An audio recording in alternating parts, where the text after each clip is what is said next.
Welcome guys to another Bronze League Presents. I am your host Matthew Paminar, and we here have a game against 5 of my friends versus 5 of my not friends. Uh, First, let's look at the blue team.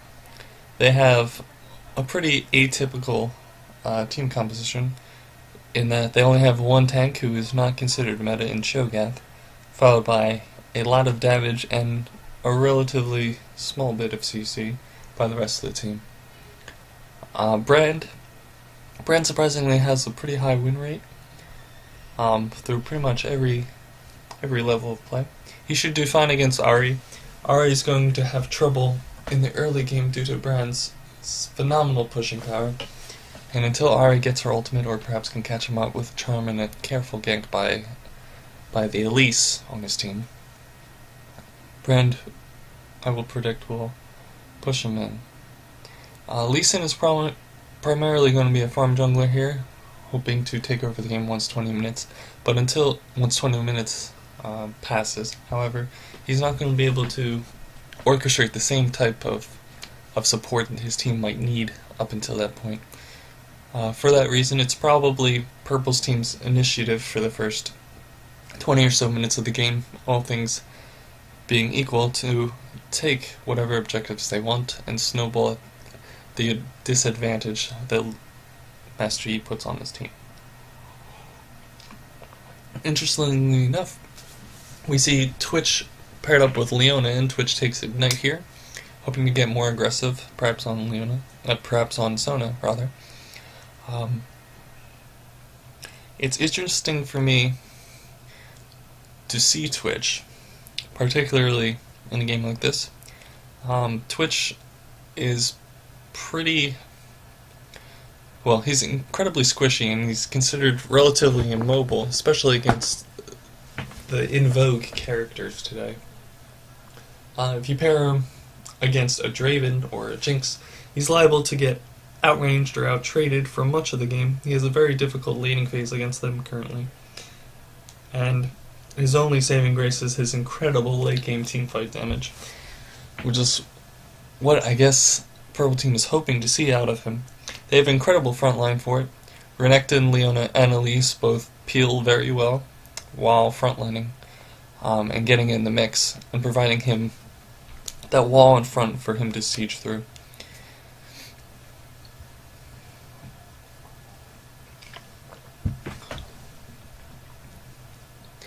The matchup top lane is a little bit less interesting. Renekton and Cho'Gath shouldn't be able to really take an advantage against one of each other without jungler intervention, and the only chance of that is if Elise comes top, since Renekton has enough escape tools and Cho'Gath's damage is low enough that Renekton should be able to shimmy out there whenever Master Yi raises his ugly head. However, that doesn't stop Cho'Gath here from taking Ignite. Perhaps he is expecting his own jungler to assist him and snowball the lane heavily in his favor. Without that snowball, however, it's going to devolve into a farm lane. Cho'Gath's and Renekton's sustain are just too good for realistically equally skilled players to really take advantage of that. That being said, I have faith in Great Babe here. I think he can take it to this Cho'Gath. Cho'Gath, who dies a couple times and isn't able to properly tank for his team, especially when he is the only tank for his team, won't be able to fulfill his role, and it should be an easy way to get the team fights heavily in Purple's favor. One thing they will have to worry about, Purple side that is Blue has quite the Wombo combo of ults. Cho'Gath Rupture into Varus ult, into Sona ult, into Brand's, not Chain Frost is the Dota move, into Brand's ultimate, I guess, for lack of a better term. Can deal devastating damage, and I'd really like to see Jungle Elise at some point to pick up Aegis and subsequently lock it. We'll see whether or not he does that. It would be a great pickup against their 3 different sources of magic damage. Varus deals some primarily with his ult. Cho'Gath is pretty much known for his CC and light magic damage. Sona is going to deal some, and Brand's going to deal a whole ton. They still shouldn't be able to get to Twitch unless Twitch mispositions, and they should have enough CC to keep Master Yi down in team fights. Leona in particular is excellent peeler, and subsequently provides a ton of damage with her passive alone on anyone who tries to dive her carries.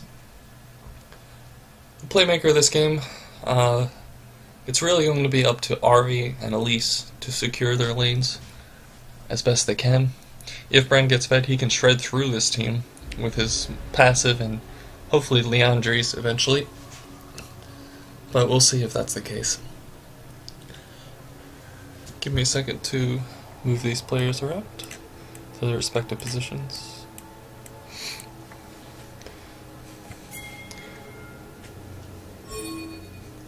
Little differences between the supports right now. We see Leona go for that early Targon's Rush. It's not necessarily, in competitive play, it's not necessarily the defining thing that's going on right now, ever since the Targon's nerf from 30 seconds to 60 seconds a charge. Instead, we see some Dorn shields, particularly on Thresh, backed up with a no ward start into a quick Ancient Coin, since Ancient Coin is really what you want, since its upgrade is so good. The upgrading of the Shurelya's is really going to help them perhaps initiate fights on this purple team. But we'll see if it's used to great effect. Neither team seems to be going aggressive, and in fact neither team seems to be properly securing their buffs. Red just now getting in position to check for an invade, but it's more of a defensive stance. Blue doesn't care. It seems if you invade their red, we don't see any level 1 wards go down, but that's not a surprise. This isn't really a competitive level game. Minions have spawned. Trinkets just now come online. No one seems to be using them. We see a de-warding trinket out of Purple Side Jungler to hopefully facilitate ganks, while Master Yi's trinket is more of a defensive one, to hopefully protect him and his laners as he farms up.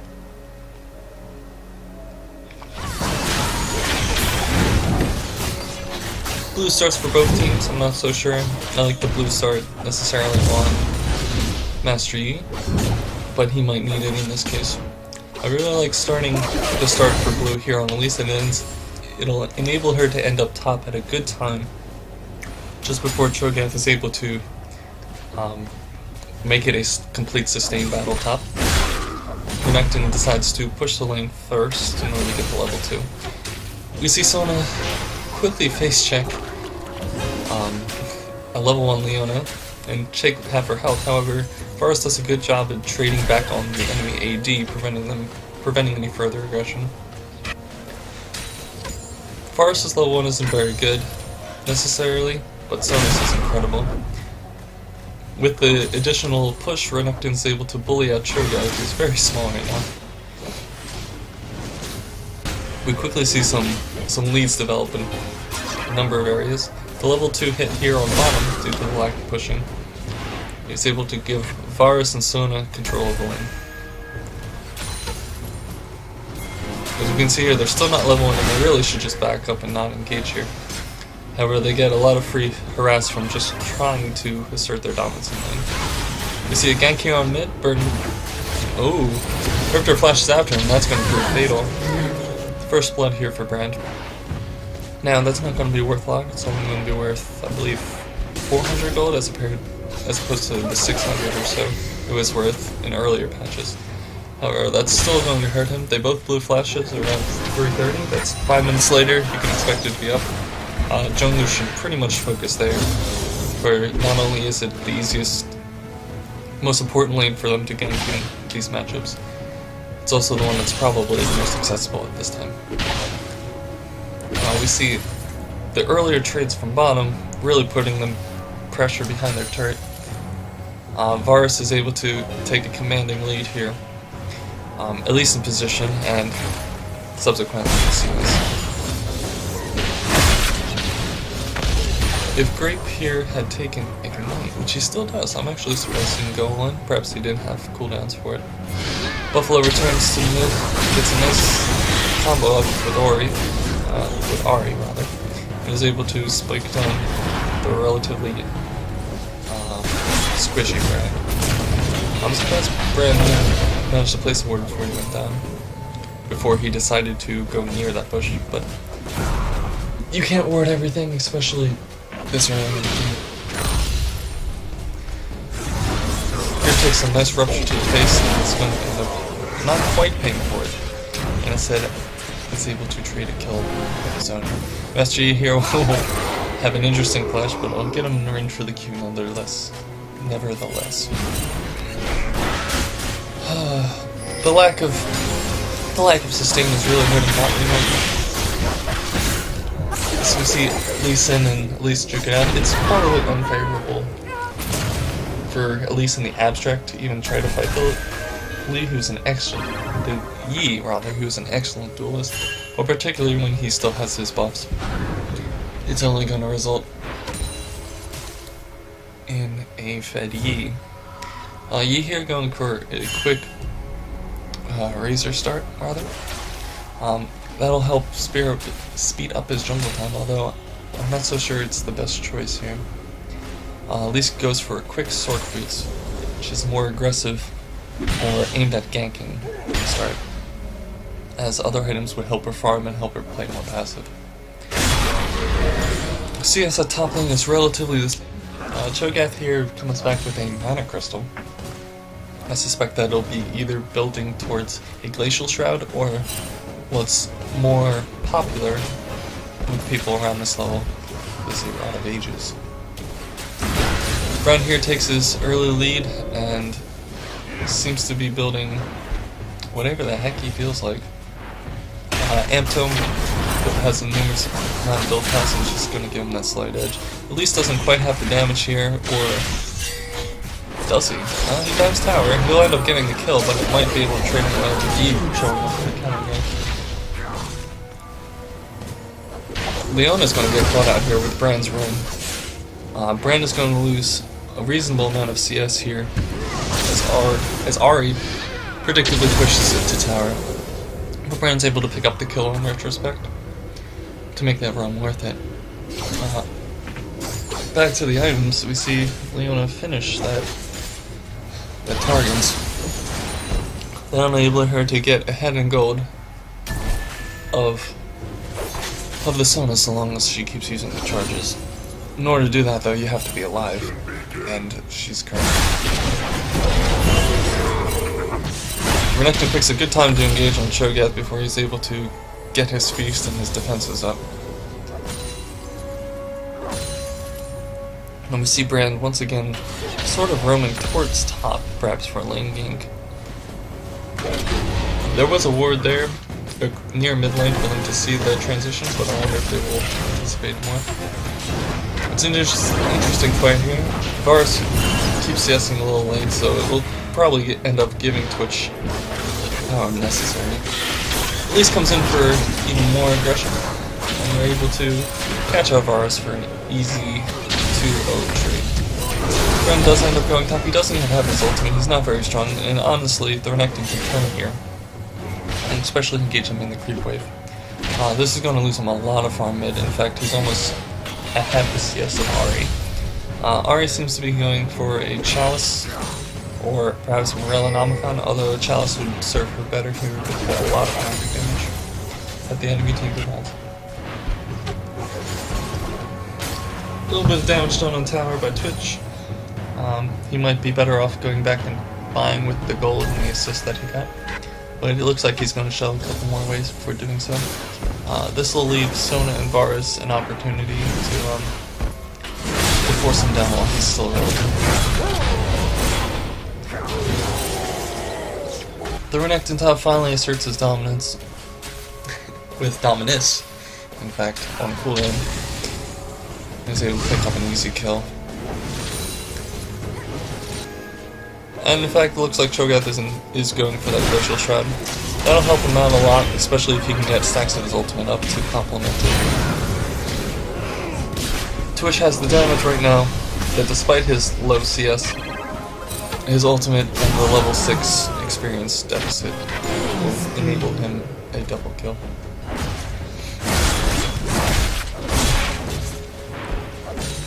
That means with both top and bottom pretty much secured for this purple team, Elise is left to focus primarily on this brand.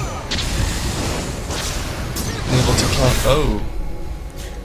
Let's try the ultimate out of brand. Unfortunately, no bounces for him.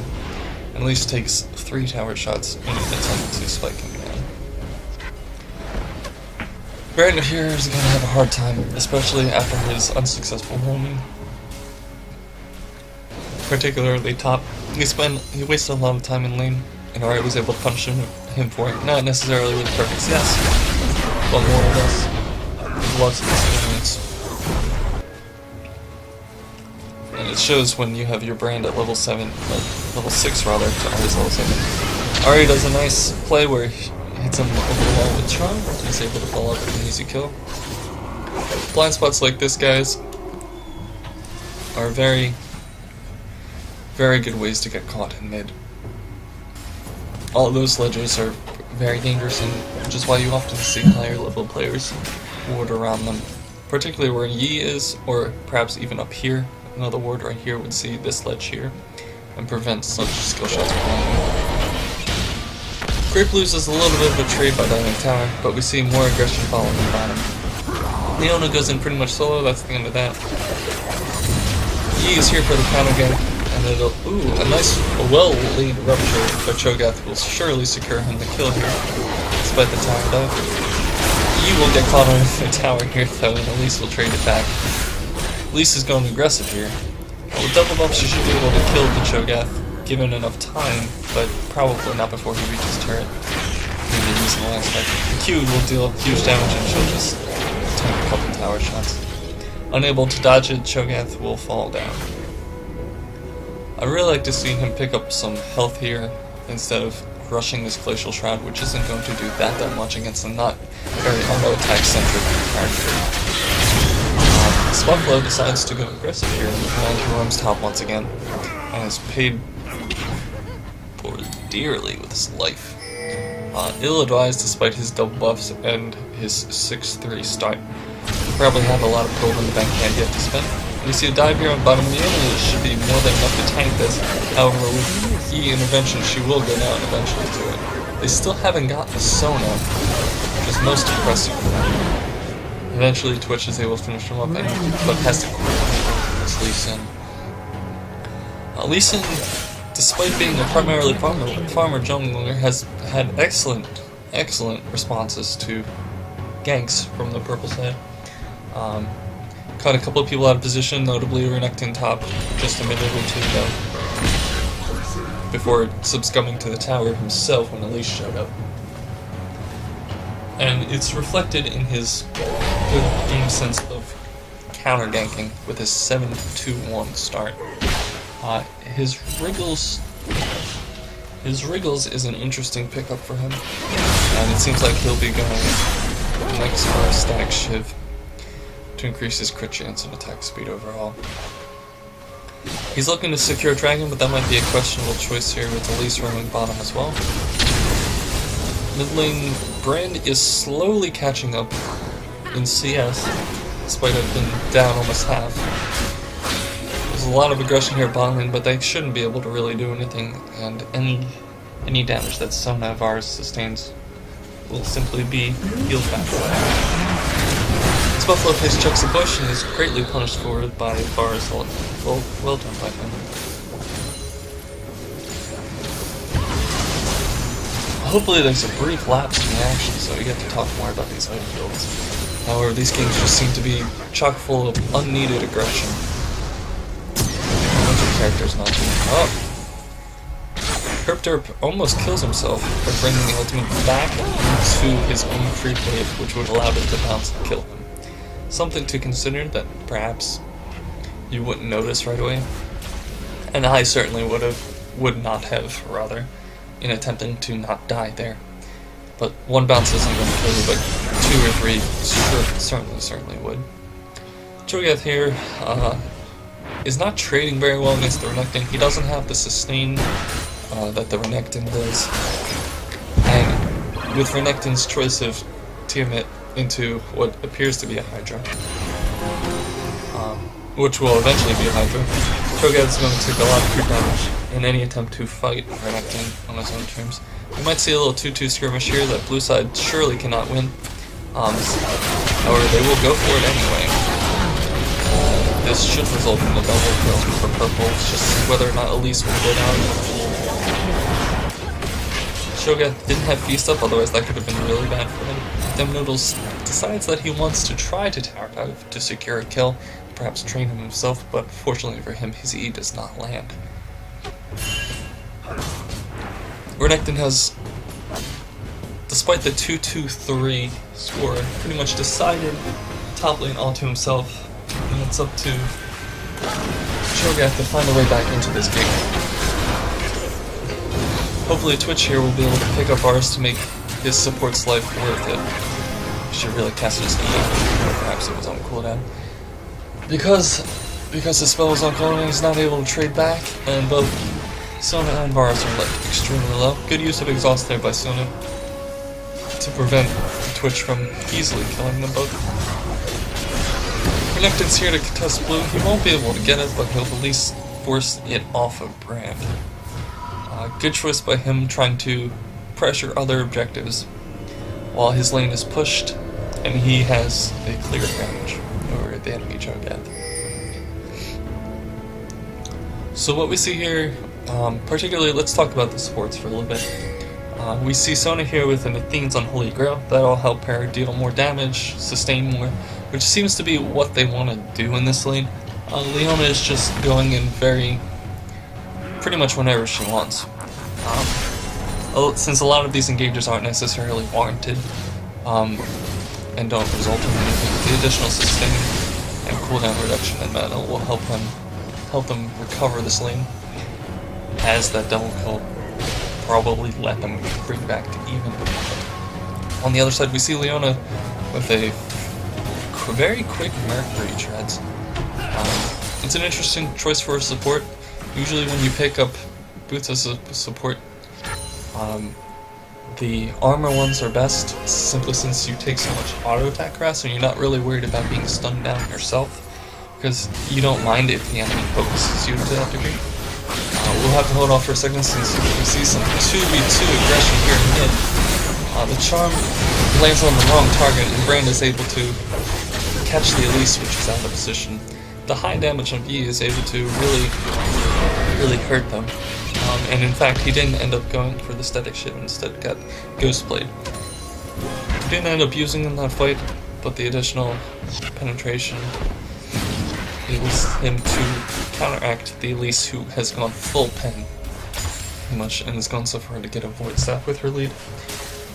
This is going to prove problematic since no one on Purple side is currently very tanky, and so the next dragon fight in what could be as early as a minute and a half might prove fatal for both teams. Well, can't possibly prove fatal for both teams, but one team is going to be sorely limiting their lack of tankiness, and it is probably going to be Purple team. Despite differences in farm, in top lane and mid lane, Purple team is behind in gold by about 1,000, 2,000. That's pretty much because Yi has a ton of it, and no objectives really have been secured despite their early lead. Sona whiffs her ult, but Yi is here once again trying to turn it. His health might be too low for that. In fact, he ends up flashing out while exhausted to prevent himself from also feeding the kill. Some good dodges here by the Renekton, and the Cho'Gath is still trying to fight him. Cho'Gath is now to the point where he has enough armor where it's not as easy to get bullied, and perhaps some penetration instead of Hydra would have served him better. Yi, with the help of Sona, is able to take on the duo of Leona and Twitch here and really punish them for coming out and trying to get more CS. An interesting build here by Twitch is a quick Bloodthirster, and he's sort of confused over what he wants to get next. That looks to be a Zeal coming out from him. Trinity, while certainly possible, probably not likely.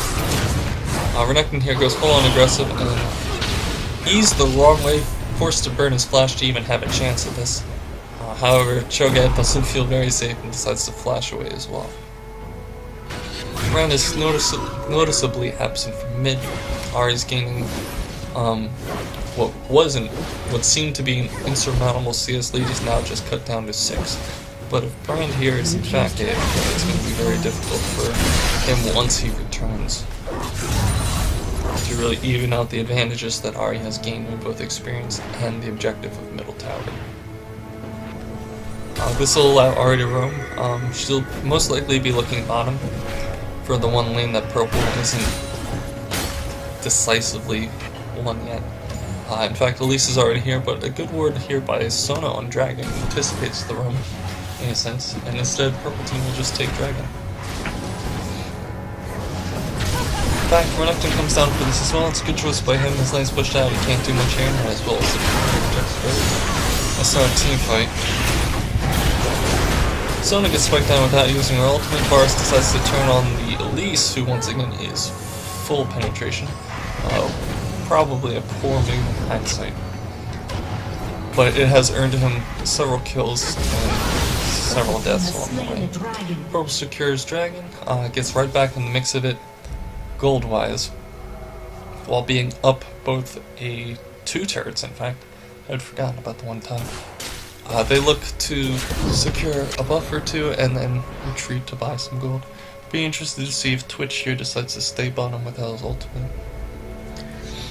He's certainly more than welcome to do so. He has the sustain now from Bloodthirster to supplement the lack of it from Leona.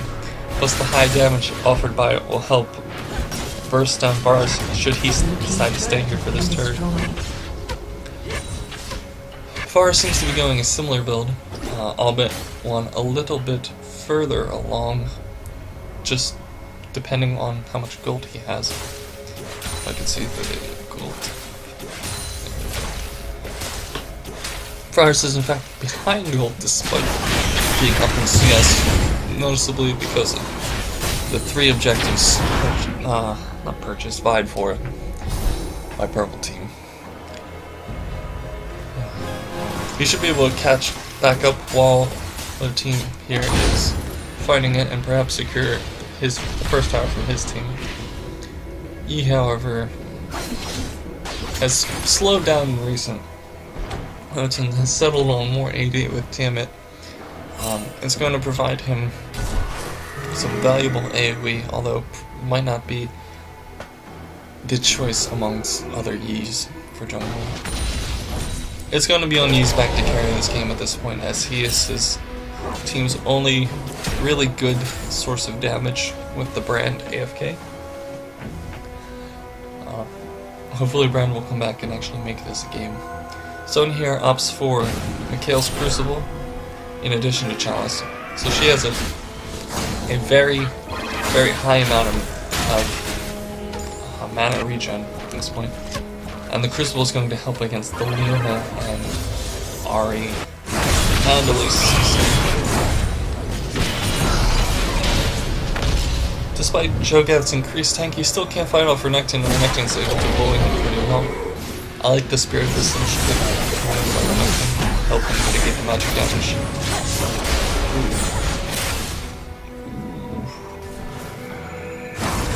Mastery gets close. Some well-timed backing out prevents his death. That's Ahri ult blown, and Ahri will be able to heal up thanks to her passive. Should be that big of a deal for her.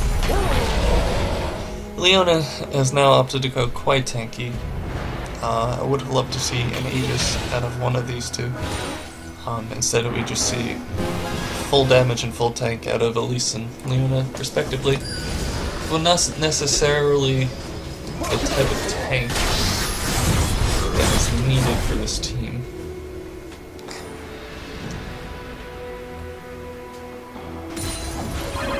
Brand has since recovered from being AFK, and has found that he doesn't have a tower and is down 30 CS. He looks to be going towards his Rylai's as Sona gets caught out here around her red buff. Brand looks for the pinch, but that's not going to happen. Now with that backup, for that. Varus finds himself alone before his teammates can get there. Good ultimate by Brand trying to get back, but Twitch should be able to clean all this up. There's one for him. Catch him with the charm. It might be two. Twitch decides to not fire that for a second, but it doesn't matter since his Expunge and R have such long range. Cho'Gath is forced to hold this tower where Renekton pushes top. Renekton might be able to get that tower, although I don't remember it being that low. Should be able to put on a nice bit of damage before Aris can get there to probably secure it. We have Dragon Kimono in a minute 30, and it's hard for me to say it won't be Purple's. Purple clearly has the map control and objective control currently. Primarily because top lane requires so much attention simply to deal with, and in fact they have 3 people chasing from top to bottom lane just for it. Master Yi is able to pick it up with the use of his ultimate and Q. But as a consequence, Sona might get spiked down here. Ooh, good flash by Ahri avoiding the Hydra procs. But Twitch will pay dearly for it and trade his life for Master Yi's.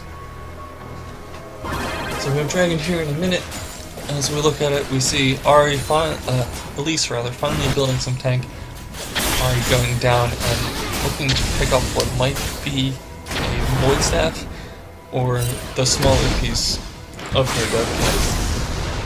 Void Staff here would be an interesting purchase since the only one really building them up is the Sona. Although Sona might be the person you'd want to go for in a fight. Elise gets burned by the ticks of Brand's passive, so it comes to it even while in midair.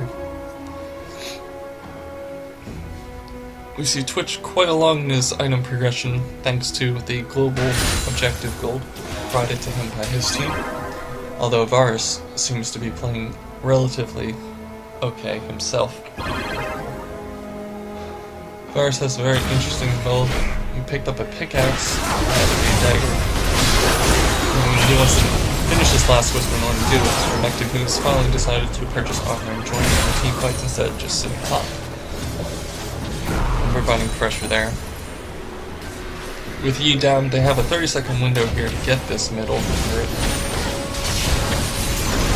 In fact, they catch Brand out of position thanks to a nice well-placed ward by the raid push. Solo hits only Leona, and that'll cost her her life. But if they're not careful, Elise will join this fight and make this 3v2 a very, very bad competition for them.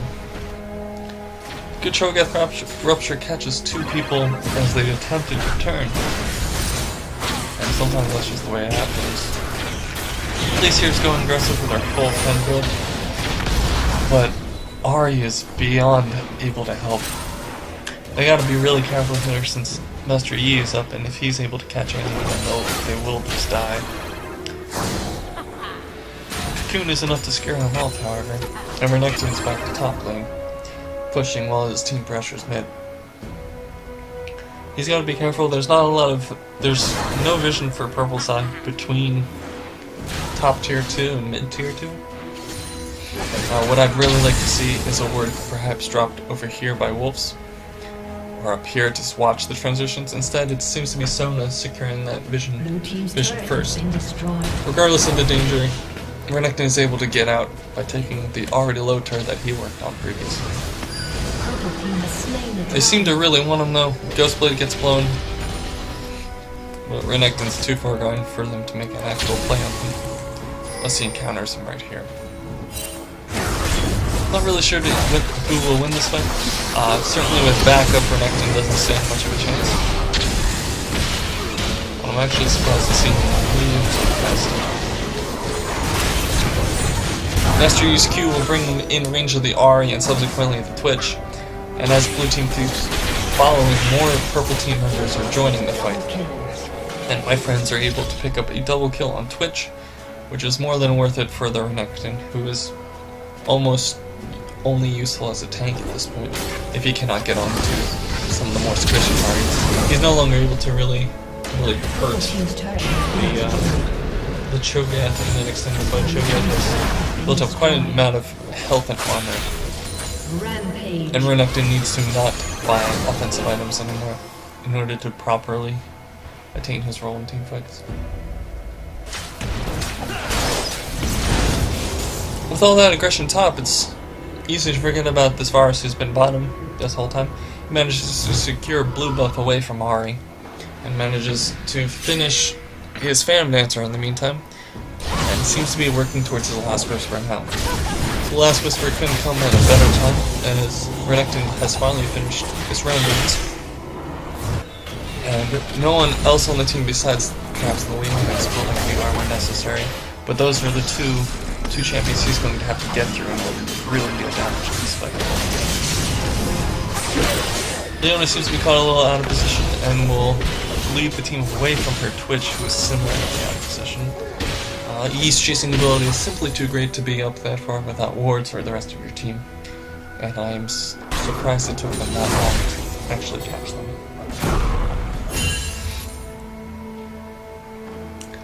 As for rewarding, we see some good vision control towards top by purple, particularly on routes around blue buff and wolves. We see a more defensive setup here by the blue team enemy, and they're mostly looking to sit back, sit tight, wait for Yi to get another 2 items in Varus to become a really good siege in the back, wait for his CS to really outscale Twitch's. We're going to have problems with that. Twitch is exceptional leaking and really good at picking people off, as is Ahri. Those wards are going to have to perhaps be even more defensive in nature in order to survive.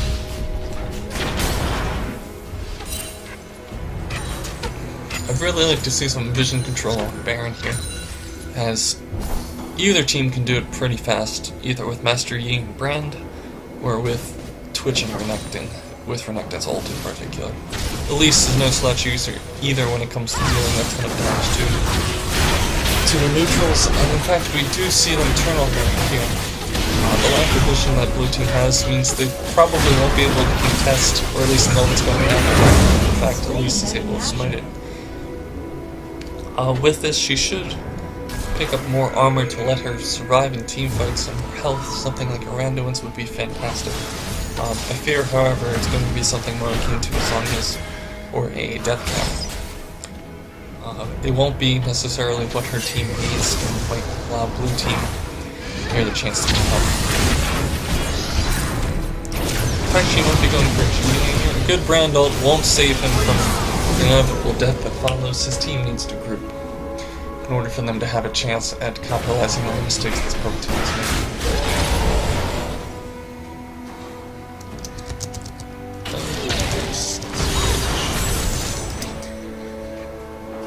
Shoutouts to Pigeon for putting up with me all these days. We have 5 members of the purple team here assembled in for what could very possibly be the final push in this game. Blue gets caught out a little bit and decides to engage a 4v5 thanks to Varus ult. Winston was just trying to disengage.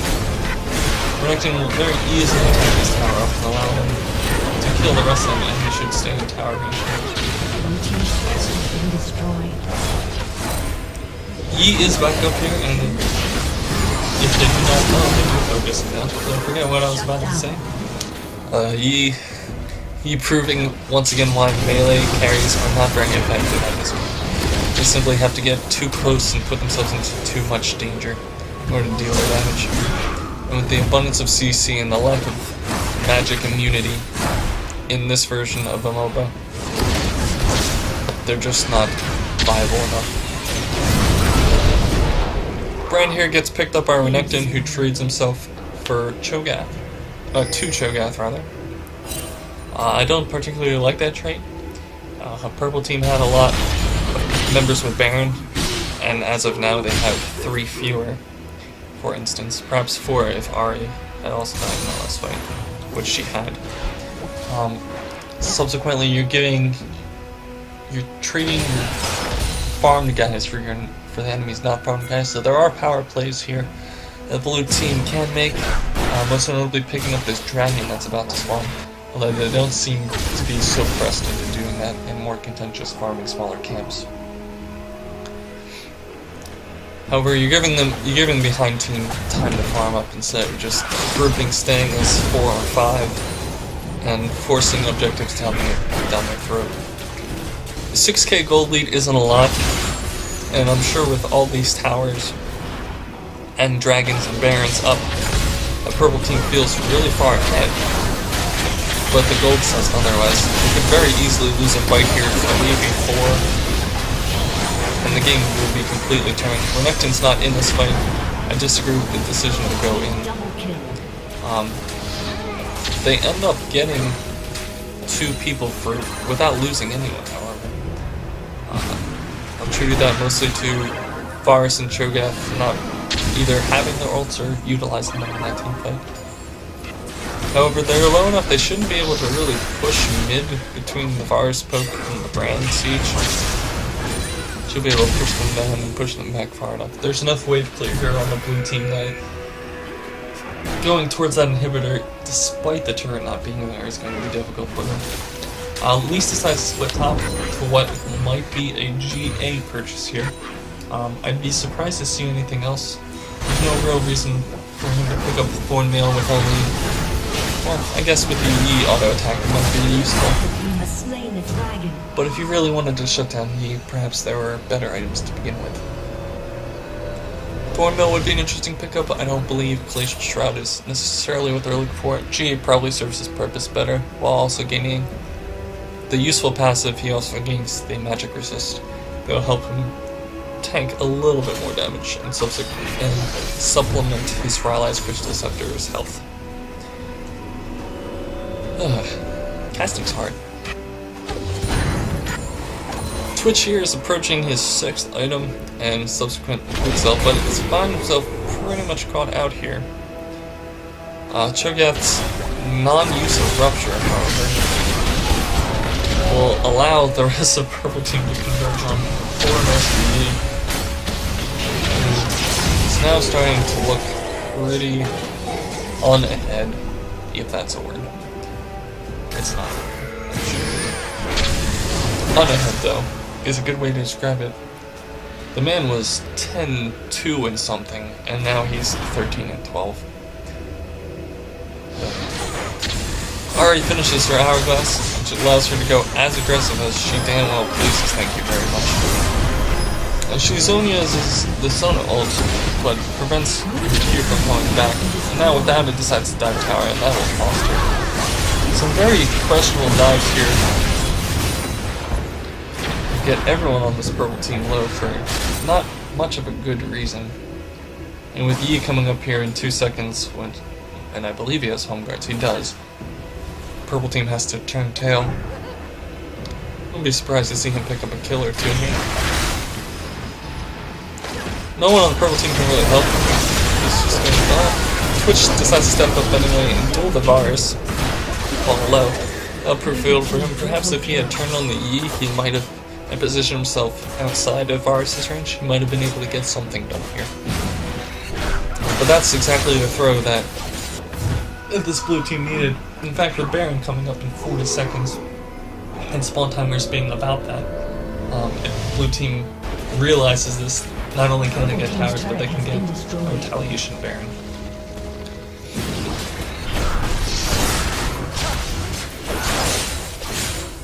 Elise does manage to finish that GA, but it wasn't in time for that fight, because she basically deal with her. You see 2 towers here, and simple disengage from blue team. They should really group up and notice that Baron is about to spawn. Instead, they're going to try to check Dragon, which I don't think is alive currently. It is not slated to be so in a while. Props to Purple Team for having the vision and objective control to know when timers are and what objectives are particularly important at that time. However, they've made several mistakes in this game in being overly aggressive despite their not very large lead. They're only 7k gold up despite all these additional objectives that they have controlled throughout the entire game. And they're not really able to finish this game out, because all they seem to do is not want to group and dive towers into a team with a relatively large bit of CC when necessary. I'm not saying that CC is necessarily reliable outside of, or consistent outside of, say, Cho'Gath's Rupture coming on cooldown every 4 seconds. Or probably even less, honestly. Rupture right now is on a 5.5 second cooldown.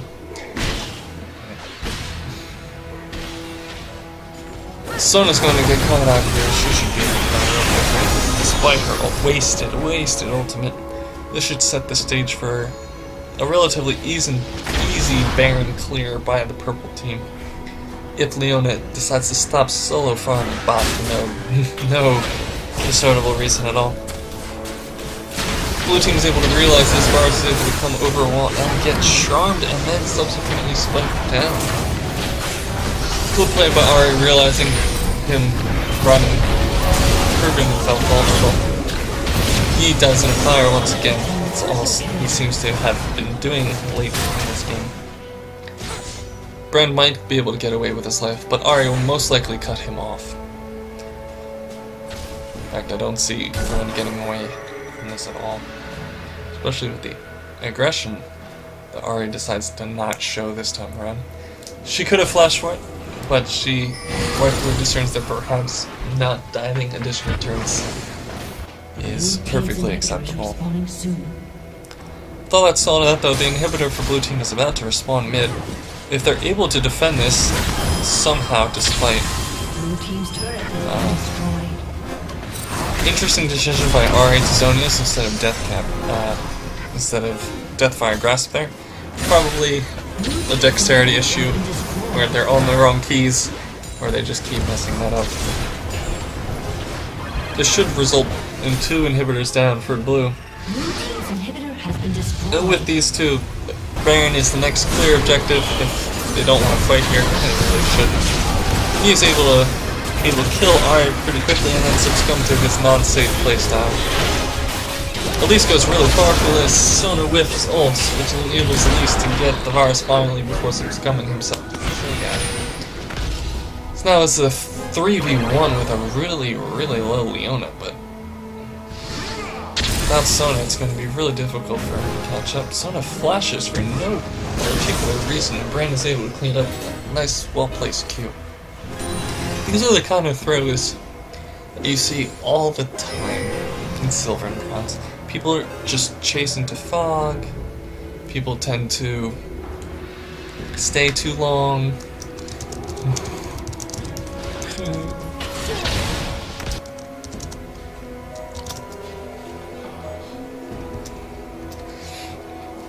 So that's the Renekton in this game. He's 7, 6, and 15 right now. He's honestly not doing too bad. He has some questionable...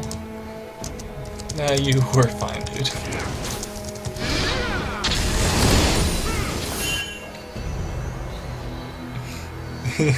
That's true. Sometimes you just have to follow your team's calls, and hopefully they're not as bad as you think they are. Despite the ace of purple team by blue team is not able to take any additional objectives along the way. All they're able to do is farm a couple lanes. Master Yi is actually the scariest one on this team still, despite his 14 deaths. The man is extremely farmed, and I wouldn't be surprised to see him have the most gold on the team. In fact, he does, pretty much, outside of the Varus. Purple sees this opportunity of the jungler bottom decides to force a Baron contest, which subsequently go uncontested. Easy pickup for them, 5-man Baron buff for their entire team. Yi responds unintentionally with a dragon.